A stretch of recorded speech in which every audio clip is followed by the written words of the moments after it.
नवरात्रि में श्याम बाबा की सेवा यानी पूजा कैसे करें। जय श्री श्याम। श्याम बाबा के भक्त अच्छे ही होंगे। तो आइए जानते हैं कि नवरात्रि में श्याम बाबा की पूजा कैसे करें, क्योंकि आपको भी पता है कि जो 9 दिन नवरात्रि का है सात्विक और बहुत ही पवित्र माना जाता है। और कहा जाता है कि नवरात्रि में कोई भी कार्य करना बहुत ही शुभ होता है। तो नवरात्रि में श्याम बाबा के जितने भी सारे भक्त हैं वो श्याम बाबा की सेवा कैसे करें। नवरात्रि में श्याम बाबा की सेवा करना बहुत ही शुभ और फलदायी माना जाता है। श्याम बाबा को सच्चे मन, भक्ति और प्रेम से प्रसन्न किया जा सकता है। नवरात्रि में अच्छे से आप नवरात्रि में श्याम बाबा की सेवा करें। श्याम बाबा जो भी आपकी मनोकामनाएं हैं, जो भी आप अर्जी लगाना चाहते हैं वो अवश्य ही पूरी होगी। और मैं हर एक वीडियो में बताती हूँ आपको, जितने भी मैंने श्याम बाबा के ऊपर वीडियो बनाई है, कि अगर आपकी अर्जी पूरी नहीं हो रही है तो आप एकादशी को अर्जी लगाओ, आपकी अर्जी अवश्य पूरी हो जाएगी। ऐसे ही किसी दिन को आप अर्जी मत लगा दिया करिए, एकादशी को लगाइए, आपकी अर्जी ज़रूर पूरी होगी। अगर आप नवरात्रि में श्याम बाबा की पूजा करते हो, सेवा करते हो, तो आपकी पूजा का फल और भी बढ़ जाता है। आइए जानते हैं श्याम बाबा की पूजा कैसे करें।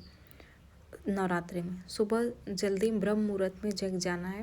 ब्रह्म मुहूर्त में जगने के बाद स्नान कर लो। स्नान करने के बाद आप अपने पूजा घर को अच्छे से साफ़ कर लो। एक दिन पहले ही झाड़ू वगैरह लगा दिया करो और फिर अच्छे से साफ़ करके गंगा जल छिड़क लो। स्नान करने के बाद आपको हल्का पीला वस्त्र या सफ़ेद वस्त्र पहनना है।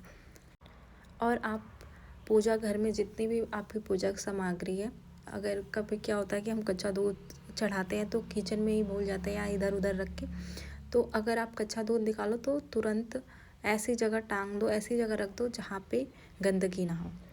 तो जो भी आपकी पूजा की सारी सामग्री है आप अपनी पूजा घर में ला के रख दो और आसन बिछा लो। आसन बिछाने के बाद बैठ जाओ।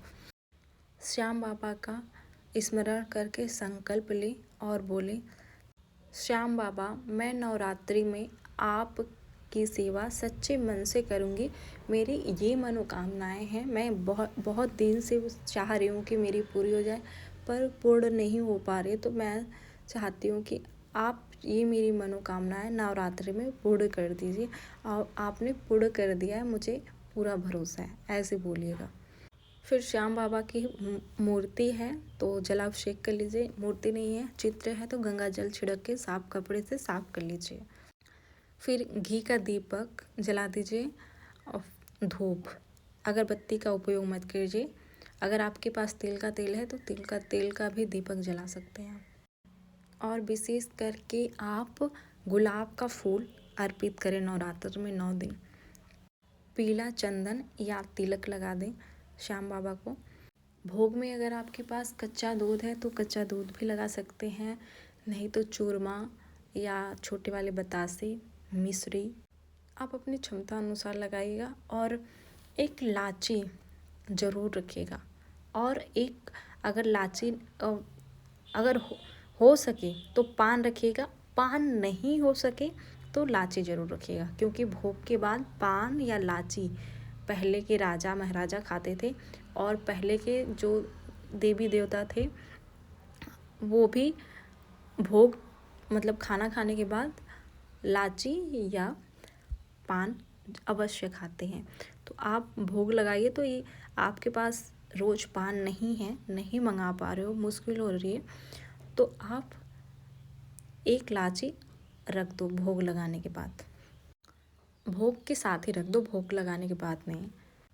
भोग लगाने के बाद घंटी बजा दीजिए कि भगवान को संकेत मिल जाए। और नवरात्रि में इस मंत्र का जाप कम से कम 108 बार करना चाहिए आपको। ओम श्री श्याम देवाय नमः, इस मंत्र का कम से कम 108 बार आपको जाप करना चाहिए। ये मंत्र मैं स्क्रीन पे भी लिख दूंगी। बहुत ही सरल और बहुत ही शक्तिशाली मंत्र है श्याम बाबा का। या तो हारे के सहारे बाबा श्याम हमारे, इस मंत्र का जाप करिए कम से कम 108 बार। भगवान के प्रति मन में श्रद्धा और विश्वास बहुत ज़रूरी है। श्याम बाबा भजन से बहुत जल्दी प्रसन्न होते हैं। तो शाम के समय तो रोज़ शाम को भजन गाएं या भजन सुने। श्याम तेरी बंसी पुकारे, अगर ये भजन आप गा रहे हैं या सुन रहे हैं तो बहुत ही शुभ होता है। नवरात्रि में ज़रूरतमंदों की सेवा करना बहुत ही शुभ होता है। तो नवरात्रि में अगर आपके आसपास या रास्ते में या मंदिर में कहीं पे भी गरीब आपको दिखे तो उन्हें ज़रूर दान दीजिएगा।